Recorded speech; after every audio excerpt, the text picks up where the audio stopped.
Iya. Kemudian kalau orang nih misalnya wah ini harus ke ortopedi nih. Enggak, saya nggak mau dioperasi. Emang semua kalau ke ortopedi harus dioperasi, Dok? Tidak lah ya. Masih bisa diobati, ada yang mungkin dari sekian banyak pasien itu yang dioperasi itu hanya sebagian kecil ya. Oh ya. Jadi sebagian besar cukup dengan tidak perlu dioperasi. Itu juga kalau patah. Tapi kan tidak semua pasien yang datang ke ortopedi itu harus selalu dengan patah. Tadi kan saya sampaikan di depan bahwa yang kita tangani bukan hanya sekedar masalah pertulangan itu ya, karena ada cedera ligamen, ada cedera otot dan lainnya. Kalau yang cedera misalnya pada jaringan lunak ya biasanya coba diistirahatkan. Kita nyebutnya kalau misalnya pada persendian orang bilang kan kesleo ya, istilahnya namanya sprain atau strain itu ya. Nah ini yang sering salah di masyarakat ya. Kan biasanya kalau sleo apa mesti dipijat. Nggak boleh ya? Iya harusnya nggak boleh ya. Harusnya dibiarin aja gitu.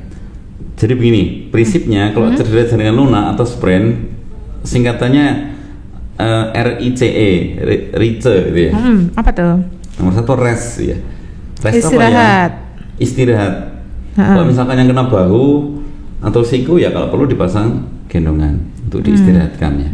Kalau misalkan pada kaki, misalkan pada lutut atau ankle, ya gunanya kaki kan untuk jalan.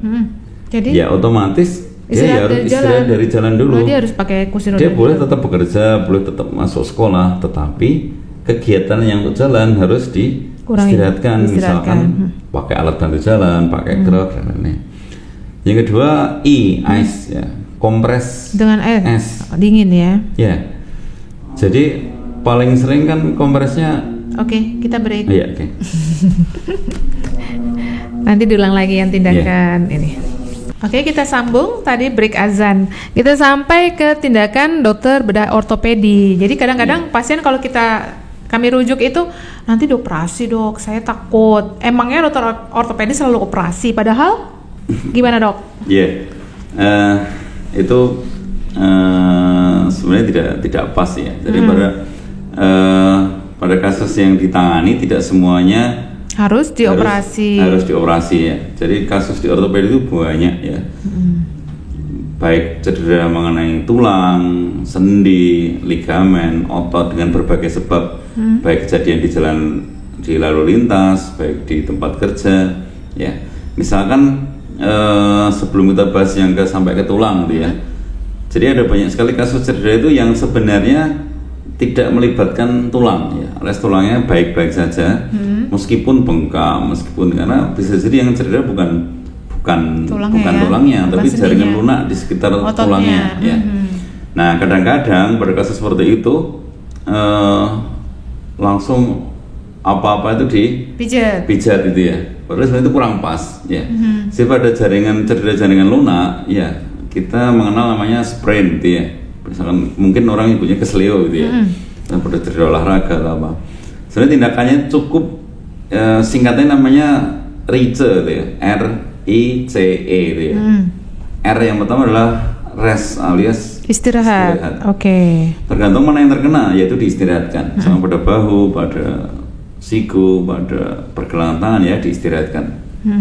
Tetapi kalau yang terkena itu adalah pada ekstremitas bawah, pada kaki misalkan ya, kan kita harus beraktivitas, otomatis kalau untuk napak kan sakit ya memang berarti jangan dipakai untuk menapak dulu, karena itu adalah bagian dari istirahat.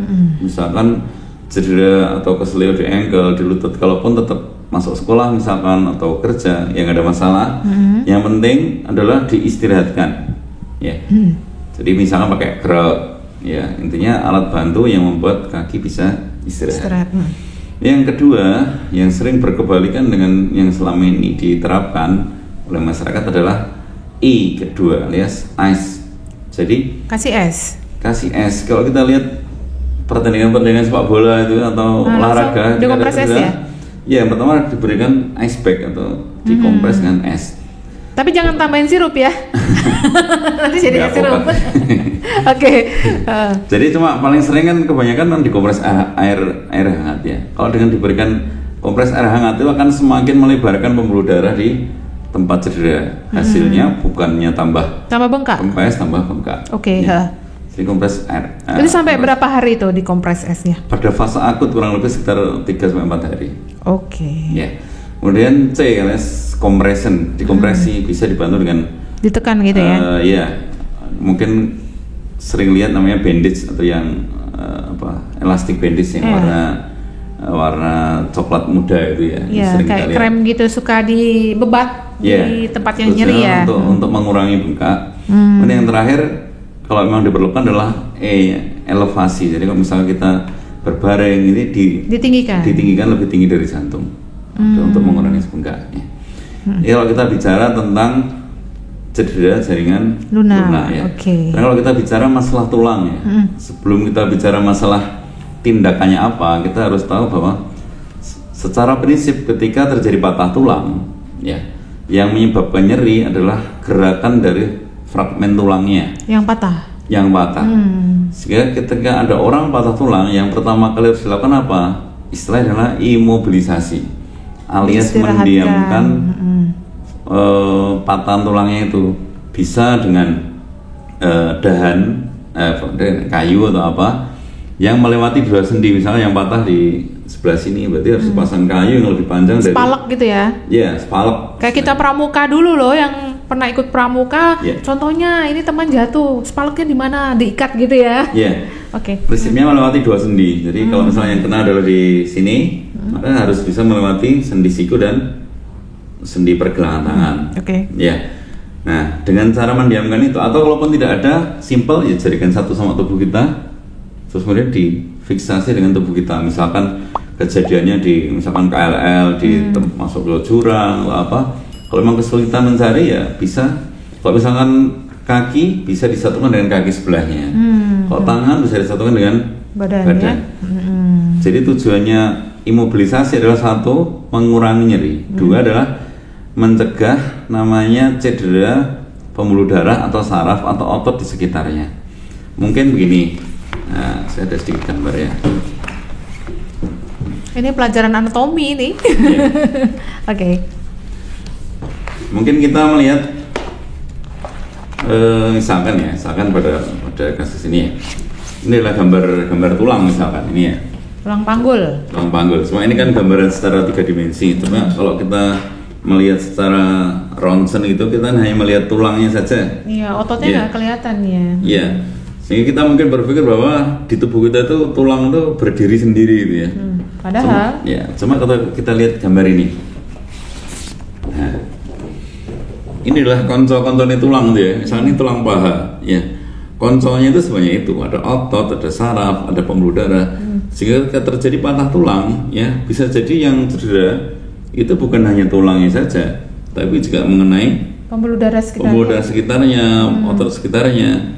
Sehingga penting sekali untuk ketika pertolongan awal itu adalah mendiamkan si patahan tulangnya biar dia tidak semakin merusak jaringan di sekitarnya. Jadi tujuannya 2, 1 mengurangi nyeri, 2 untuk mencegah cedera saraf di sekitarnya. Ya. Jadi itu yang tata laksana awalnya ya. Kemudian yang kedua, kalau kita kembali ke topik tadi, adalah tentang sifat penyembuhan tulang. Jadi penyembuhan tulang itu akan terjadi secara alami, ya, tergantung proses tahapan-tahapannya, kurang lebih sekitar mulai 2 minggu sampai 2 bulan, bisa 4 bulan, tergantung tulangnya yang mana, tulangnya. Berat cederanya seberapa, bersih kotornya luka dan lain-lain ada banyak, ya. Nah, jadi ketika misalkan kita ada patah tulang, kemudian posisi masih baik. Selama posisi yang baik itu tetap bisa dipertahankan sampai proses tulang itu menyambung secara alami, ya dia akan menyambung dengan baik. Alamiah, baik. Dia akan menyambung baik. Tetapi kalau posisinya bergeser, ya memang harus dilakukan namanya reposisi untuk mengembalikan ke posisi aslinya. Ya, nah tergantung patahnya ada di mana. Pada jenis-jenis atau regio atau daerah tulang tertentu, atau umur tertentu, misalnya pada anak-anak yang penyembuhan masih baik, cepat ya? Ya, karena nanti memang tidak perlu dilakukan tindakan operasi, jadi dilakukan reposisi, jadi dipaskan dulu posisinya. Kemudian setelah sudah pas, dipasang gips. Sampai kapan? Sampai tulangnya nyambung. Jadi begini, jadi tidak semua itu bahwa sekedar masalah GIP atau tidak GIP, operasi atau tidak operasi. Yang penting justru adalah posisinya tulang bagaimana. Seperti apa? Kalau tulangnya posisi baik, bahkan kadang-kadang tidak perlu digips, cukup digendong. Ya, tapi kalau posisinya baik dan memang posisinya itu harus sering bergerak, misalnya di pergelangan tangan, kan kita tetap harus beraktivitas sehari-hari. Ya, sebaiknya memang didiamkan dulu atau dipasang gips. Sampai kapan? Sampai tulangnya nyambung. Kalau tulangnya nyambung dilepas, kemudian segera bergerak. Tapi pada kasus-kasus misalkan luka terbuka, patah tulang dengan luka terbuka, atau posisinya jauh, atau misalkan begini ya, misalnya pada kasus begini ya, ini kan tidak mungkin dilakukan pengegipan saja, apalagi kalau ini luka terbuka. Kita berhadapan dengan bukan hanya sekedar masalah patah tulang, tapi juga risiko infeksi, risiko bengkak, risiko cedera pembuluh darah. Jadi memang harus dilakukan tindakan operasi. Kemudian dipasang plat misalkan atau kawat, ya, tergantung kasusnya. Kemudian sampai nyambungnya sampai kapan? Ya sama persis, karena tugasnya plat adalah memberikan namanya reduksi yang secara anatomis. Jadi bentuk seperti aslinya, kemudian dia akan berjalan secara alami nyambung, sama seperti kalau orang digip, sama kalau seperti orang didiamkan saja, misalkan begitu.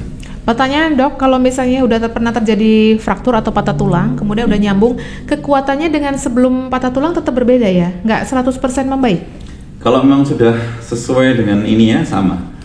Tetap bisa sama? Sama. Dia ada kemungkinan resiko patah lagi nggak kalau terjadi nggak sengaja, anak-anak bisa pertama jatuh patah di sini, dipasang itu, kemudian dia main jatuh lagi di situ. Ya, kalau sudah terjadi fase konsolidasi, artinya tulang memang sudah kuat, kekuatannya sama. Artinya kalaupun dia memang jatuh kemudian patah, ya mungkin memang kalau orang dengan trauma dengan kekuatan seperti itu, pada orang yang tidak habis patah pun bisa risiko patah. Ya. Kecuali kalau memang proses penyambungannya belum berjalan sempurna, bisa jadi kemungkinan seperti itu. Yeah. Oke. Dokter melakukan tindakan operatif apa aja dok? Iya. Yang paling sering ya penyambungan tulang ya, karena memang kasusnya yang paling sering patah tulang. Ya kalau di sini gitu ya. Tapi sebenarnya tindakan-tindakan di ortopedi ada banyak sekali ya. Jadi kalau yang di tulang ya proses namanya penyambungan tulang ya. Tapi masih ada banyak tindakan sebenarnya di ortopedi. Ada artroplasti atau penggantian sendi, atau apa namanya? Biasanya lansia tuh ya? Ya, paling sering pada orang tua ya, penggantian sendi karena sendinya sudah aus, sudah rusak gitu ya.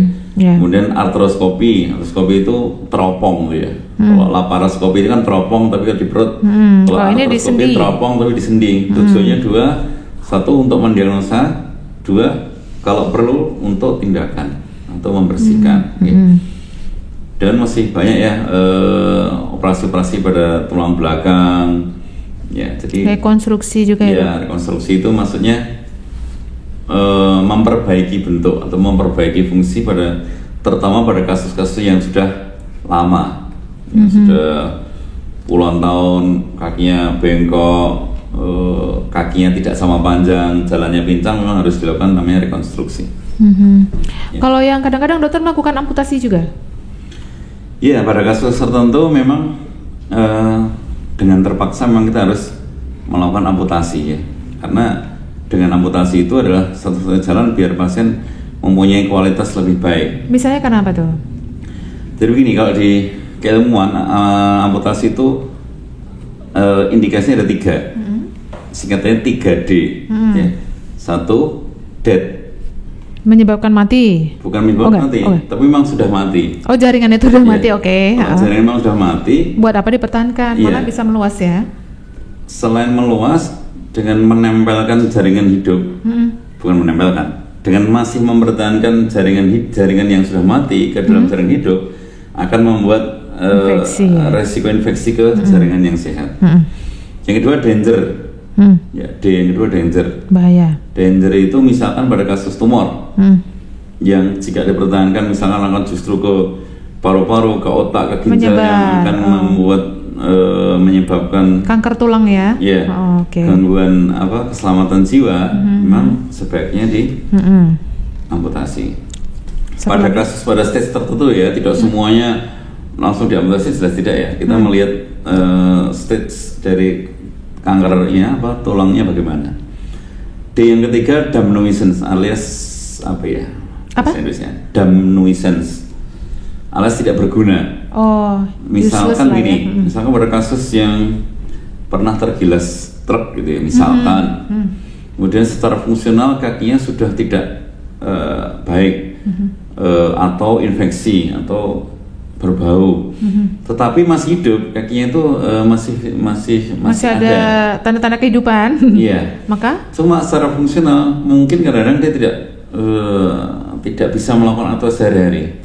Malah mengganggu ya? Malah mengganggu. Misalkan memang terpaksa harus dilakukan amputasi, kemudian dia pakai kaki palsu, malah justru secara fungsional dia bisa ke sawah, bisa naik motor, bisa naik bis, ini nggak ada masalah malah. Jadi kembali lagi tujuan utama adalah memperbaiki fungsi, ya dok? Iya, kembali ke fungsi. Ya. Fungsi maksimal yang masih bisa dibantu ya dok ya? Iya, mungkin pernah lihat dulu pernah ada atlet di Paralimpik yang atlet sprint yang lari pakai belit kaki palsu itu, dia kan bisa melakukan aktivitas sehari-hari meskipun kedua kakinya sudah tidak ada. Ya. Oke. Kadang-kadang dokter melakukan operasi tulang belakang juga ya, itu ribet, kayaknya lama ya kalau operasi kayak gitu. Iya. Iya, enggak juga ya. Oh, enggak juga ada coba. Oke, ya tergantung kasusnya.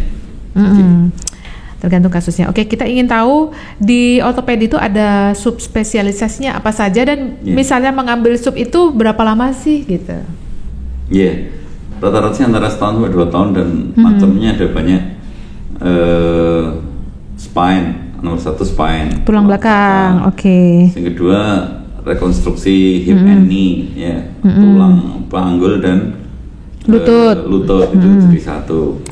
Terus pediatrik ortopedik untuk anak-anak ya. Ya. Terus hand and upper, jadi masalah meja lengan. Hand and microsurgery ya?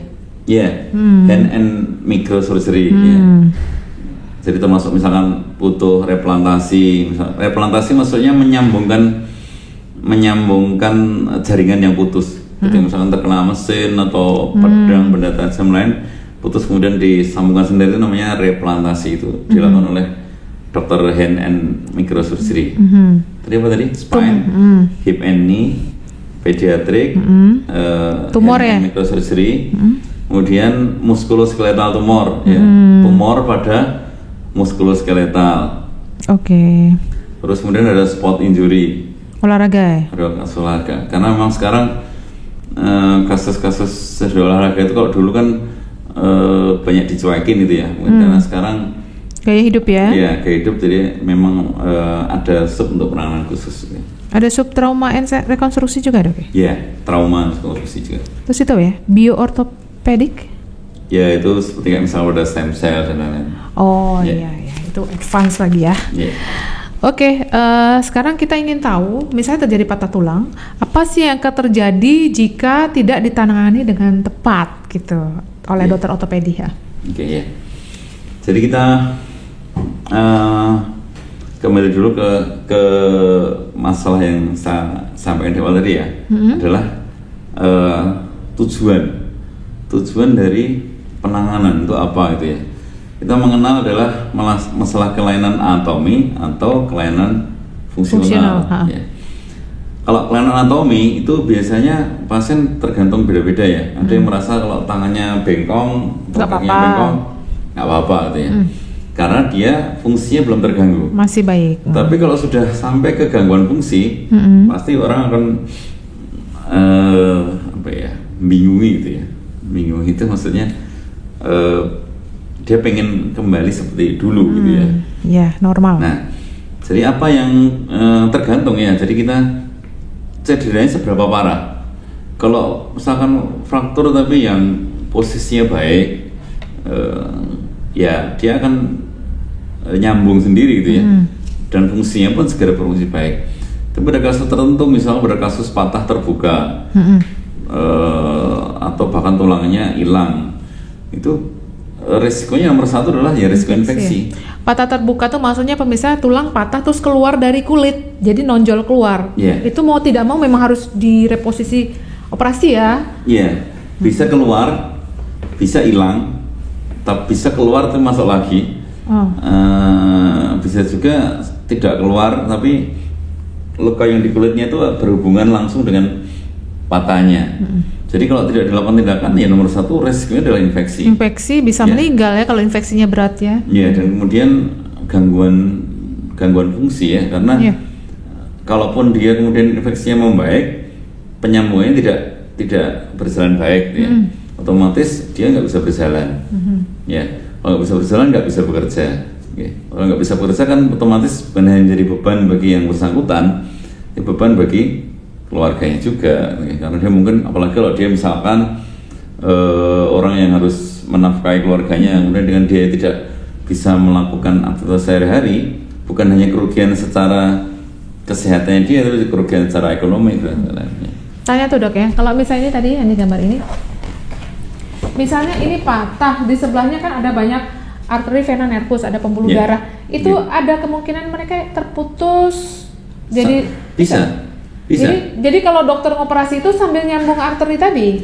Kalau arteri yang pokok yang terkena memang harus, dan biasanya kita rawat bersama dengan dokter yang dari vaskuler. Tapi kalau arteri yang atau vena yang kecil-kecil yang tidak terlalu menyebabkan gangguan viabilitas bagian bawahnya ya tidak perlu. Berarti di coulter aja? Kalau jadi misalnya, kita mengenal begini, jadi ada namanya life threaten, ada limb threaten ya, mengancam jiwa atau mengancam ekstremitas. Misalkan pada orang dengan cedera berat, pembuluh darah pokoknya robek, kemudian dia mengalir, dia bisa mengancam jiwa. Tapi selain itu dia juga bisa misalkan itu sudah dihentikan, bisa jadi bukan hanya mengancam jiwa, tapi mengancam kaki yang bawahnya. Karena yang bawahnya tidak teralir darah, sehingga resikonya kaki bawahnya bisa amputasi ya. Gitu ya. Jadi kalau nggak pas ada gangguan di sarafnya, pembuluh darah yang lain, jadi luas ya. Intinya satu adalah gangguan fungsional, gitu ya. Fungsi ya. Karena seperti istilah tadi adalah life of motion gitu ya. Jadi itu kan berhubungan dengan fungsional. Artinya, misalkan orangnya muda, sehat, tapi misalkan kakinya panjang sebelah, kemudian berjalannya pincang, otomatis mau cari kerja juga sulit. Karena tidak menarik ya. Orang cari yang perfect lah ya. Jadi kita berbicara bukan hanya sekedar masalah nyambung atau tidak, ya. Karena kalau nyambung atau tidak, otomatis tulang kan nyambung sendiri. Tapi yang kita bicarakan adalah masalah fungsional setelah cedera itu bagaimana. Itu yang paling penting, karena memang kita pengennya setelah cedera ya kita beraktivitas lagi, kita produktif lagi, kita berkarya lagi, kita mencari nafkah lagi gitu. Karena biasanya yang kena itu usia produktif ya dok ya? Karena cedera paling sering ya kecelakaan lalu lintas dan lain ya orang-orang dengan usia produktif. Oke, sekarang ini kenapa sih tulang itu bisa patah dok? Pertanyaan bagus tapi jawabnya sulit. Saya taunya kan kecelakaan, tabrakan gitu ya. Kita membagi dulu, maksudnya begini. Ada patah itu yang sifatnya patologis, ada yang memang patah itu terjadi karena cedera yang signifikan. Patologis itu maksudnya begini, cederanya tidak terlalu berat, tetapi kondisi si tulangnya itu sudah remuk, sudah tidak bagus duluan. Sebelum terjadi cedera. Misalkan pada orang dengan tumor, orang dengan tumor yang tulangnya sudah rapuh, mengalami cedera sedikit saja, bisa patah. Atau orang dengan osteoporosis, misalkan pada gambar ini ya, tulangnya udah keropos. Tadi ada. Misalkan pada ini. Mungkin yang di sebelah saya ini adalah gambar healthy bone dari tulang sehat. Seharusnya jarak itu rengket-rengket begitu ya, istilahnya begitu ya. Densitasnya seharusnya sepadat ini. Tapi pada orang dengan osteoporosis ya, misalkan pada wanita terutama pada usia setelah menopause di atas 60 tahun ya, Jadi densitasnya itu menjadi renggang. Ya. Kosong. Ini yang dimaksud dengan kropos ya. Kalau orang dengan kualitas tulang seperti ini jatuh dengan agak keras mungkin masih oke gitu ya. Tapi kalau ini ya bisa jadi ini mudah patah ya. Terutama di 3 tempat kalau pada osteoporosis itu yang paling sering patah. Di tulang belakang, di sini panggul, dan satu lagi di pergelangan tangan. Itu 3 tempat yang paling sering patah. Tanya dok, kalau misalnya kayak gini patah, dokter pasang pen itu nanti apa bisa gigit ini tengahnya? Ya, oke. Ya tergantung ini ya. Tindakan pada di daerah atas panggul belum tentu dipasang pen itu ya. Oh gitu. Ada istilah bisa dipasang prostesis. Jadi bukan di pen, di skrup itu bukan. Karena memang benar, karena sudah mungkin tidak apa? Sudah kosong dalamnya ya. Ya kalau yang sudah kasus seperti itu tindakannya dipasang prostesis. Jadi bonggolnya di yang lama bonggol plastik, diambil, ya. kemudian diganti yang apa ya, buatan. Jadi itu dimasukin ke sana. Ya betul. Oke. Nah, belum selesai tadi ya? Iya belum. Ya terus misalkan pada kasus tadi yang kasusnya memang sudah tulangnya keropos, atau misalnya pada kasus yang kita bahas di awal tadi, pada kasus anak-anak, pada kasus osteogenesis imperfecta, itu juga bisa begitu karena memang tulangnya sudah rapuh dulu. Jadi dalamnya kayak gini juga mirip? Iya, jadi karena pembentuk tulangnya, kolagennya tidak maksimal seperti orang normal kebanyakan. Nah, kemudian yang kedua adalah patah yang memang disebabkan karena injury atau energi injury yang berat, karena benturan yang berat. Saya kira kalau orang jatuh dari pohon, jatuh ketabrak mobil, motor, kalau patah saya pikir ya wajar ya. Jadi ketika tulang melebihi batas kelenturannya, ya dia akan patah. Oke.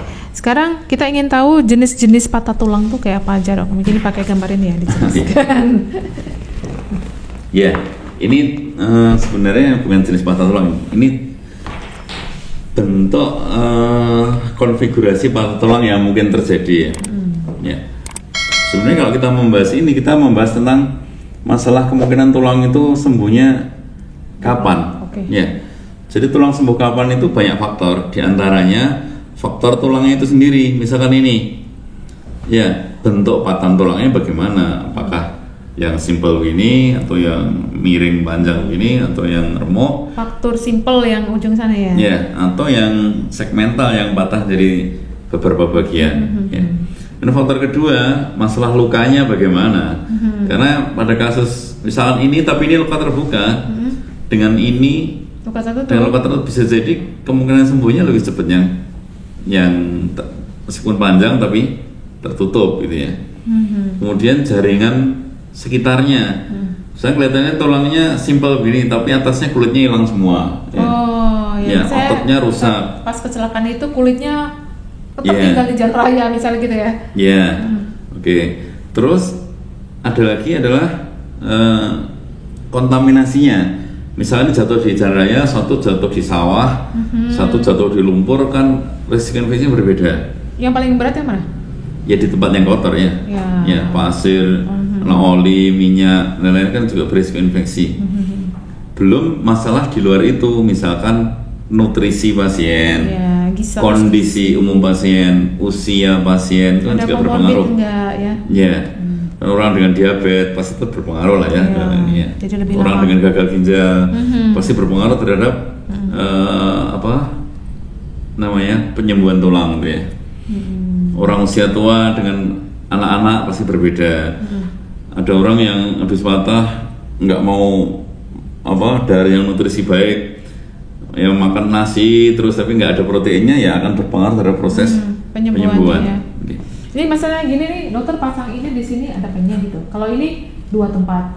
Kalau ini apa semua diambil, apa ada yang dibuang nih tulang kayak gini udah hancur gitu? Jadi begini, memang kalau pada segini biasanya kita cukup dengan namanya internal fiksasi. Kalau berkas seperti ini biasanya dengan eksternal fiksasi. Jadi pennya yang di luar, jadi di bridging yang dipasang fiksasi sebelah sini sama sini diluruskan, kemudian dipasang fiksasi di luar kulit. Ya. Karena ini dipaksakan untuk dipasang pen di dalam, risikonya malah justru infeksi. Oh gitu ya. Ya. Jadi mungkin pemirsa pernah lihat tetangganya misalnya kecelakaan, kemudian di tulang kakinya tuh dipasang kawat-kawat besi, otot kawat tulang besi itu diawain. Malah tampak mengerikan, tapi itu hasilnya biasanya baik ya dok ya? Iya, pada kasus dengan tulang yang berat atau pada kasus dengan kulitnya tidak ada. Lah kalau misalkan dipasang pen di dalam tapi kulitnya nggak ada kan malah lebih ngeri ya, karena itu akan menjadi sulit kulitnya untuk menutup. Tapi kalau dipasang fiksasi di luar, kemungkinan kulit untuk menutup itu malah bisa. Oh gitu. Yeah. Itu nggak perlu kerjasama untuk transplant kulit kayak gitu? Kadang-kadang kita melihat infeksi atau tidak ya. Kalau masih infeksi memang belum bisa, karena syarat untuk dilakukan skin graft atau tandur kulit sehat dulu ya. Iya, kondisi jaring lunaknya harus tidak dalam kondisi infeksi. Oke. Sekarang kapan dipasang sling? Sling itu yang gendong tuh ya? Iya. Yaitu sling itu apa ya? Istilahnya misalkan pada bahu namanya arm sling, itu pada kasus-kasus yang seperti saya matur tadi. Ya, itu belum tentu juga patah. Misalnya orang dengan cedera shoulder, bahu, sprain saja tidak ada fraktur tapi harus diistirahatkan, bisa diistirahatkan dengan sling. Atau pada fraktur lengan atas yang posisi masih baik, atau fraktur tulang selangka yang posisi masih baik, apalagi pada anak-anak posisinya juga tidak banyak bergeser, penyembuhan tulangnya cepat, biasanya cukup dipasang gitu arm sling itu ya. Lama? Sesuai dengan bone healing, jadi kalau pada anak-anak kan 2 minggu. 2 minggu udah sembuh ya? Sudah, pada anak-anak lebih cepat. Oke, jadi ada juga yang dipasang gips. Tadi syaratnya sama dokter tadi sampaikan bahwa dia posisinya benar dulu, baru di gips ya. Iya. Kemudian. Jadi pada orang misalkan tangannya bengkok, kemudian dipasang gips, ya dia akan nyambung, dia akan nyaman karena dia sudah didiamkan. Tapi ketika nyambung karena tidak dibenarkan dulu, ya nyambungnya juga bengkok. Nyambungnya bengkok, karena harusnya ditata dari awal ya dok ya. Iya. Kemudian biasanya pasien dokter yang seperti itu dikonsulkan ke dokter fisioterapi ya, SPKFR ya? Iya, karena prinsipnya begini, prinsipnya ketika ada orang patah tulang yang nomor satu adalah didiagnosa. Setelah didiagnosa kemudian kalau memang ada patah tulang kemudian direposisi alias dibenarkan posisinya. Kemudian setelah direposisi dipertahankan fungsinya, dipertahankan reposisinya itu sampai kapan? Sampai nyambung. Nah ketika sampai nyambung misalkan 4 minggu, ketika dilepas kan pasti kaku. Nah setelah kaku dilakukan rehabilitasi. Tujuannya adalah biar kembali ke fungsional semula. Ya. Jadi didiagnosa, diperbaiki posisinya, kemudian setelah diperbaiki dipertahankan posisinya sampai nyambung, sampai sembuh tulangnya kalau patah. Kemudian yang terakhir adalah direhabilitasi lagi biar ototnya, tendonya yang lainnya pada kaku, pas ketika didiamkan biar bisa kembali berfungsi seperti semula. Iya. Nampaknya nih pertanyaan terakhir nih dok, sebetulnya kenapa orang takut dioperasi? Takut dengan resikonya. Resiko operasi tulang tuh apa aja dok? Ya, ini pertanyaan yang sangat bagus ini ya, karena memang yang terjadi di masyarakat begitu ya. Takut ya. Ya. Nah, kadang-kadang sambil gojekan saya bertanya ke pasien dulu gitu ya. Kan mereka bertanya, "Nek, resiko dioperasi bagaimana dok?" Kadang-kadang saya menjelaskannya 2. Pak, Bu, saya menjelaskannya 2. 1, resiko kalau dioperasi bagaimana? Tapi saya juga harus menjelaskan resiko kalau tidak dioperasi bagaimana. Ya. Oke, jadi misalkan begini, pada orang dengan patah tulang panggul, pada perempuan usia 60 tahun atau 70 tahun gitu ya, otomatis semakin sepuh ya, risiko dari operasi juga akan berbeda ya. Makanya saya konsul dokter Arlin juga ya. Oke enggak pada pasien ini kalau dilakukan tindakan operasi gitu ya. Jadi tentu saja namanya risiko operasi ya dari yang paling ringan sampai yang paling berat ya. Misalkan paling berat bisa meninggal, yang paling ringan misalkan perdarahan, nyeri gitu ya. Pasti ada infeksi ya, karena namanya operasi kan ada lukanya. Pastilah ada luka infeksi, kemungkinan untuk terjadi infeksi luka operasi ada. Nah, kemungkinan karena apa? Ya modal awalnya lukanya bagaimana? Kalau modal luka awalnya memang sudah kotor ya risiko pasca operasi juga kotor, apalagi kalau tidak operasi. Ya. Kemudian resiko cedera, resiko perdarahan, resiko cedera saraf, resiko pembuluh darah, sama resiko yang terberat, bisa meninggal misalkan. Tetapi saya juga harus sampaikan bahwa resiko kalau tidak dioperasi, misalkan perempuan usia 60 tahun, 70 tahun, patah tulang panggul, otomatis yang bersangkutan pasti akan mengalami imobilisasi lama. Hanya diem aja di tempat tidur, nggak gerak-gerak, nggak bisa apapun, semua ditolong dan dibantu itu. Resikonya apa? Yang paling ringan saja, bukan paling ringan. Yang pertama depresi. Oh ya. Baik yang sakit maupun lingkungannya. Yang merawat itu pasti depresi karena yang bersangkutan di tempat tidur saja.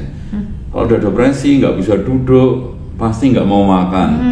Nggak mau minum, kalau nggak mau makan, nggak minum dengan usia segitu, resikonya apa? Kondisinya semakin menurun, dan bahkan bisa meninggal juga, Jadi meninggalnya bukan karena patahnya, tapi karena penurunan kondisi.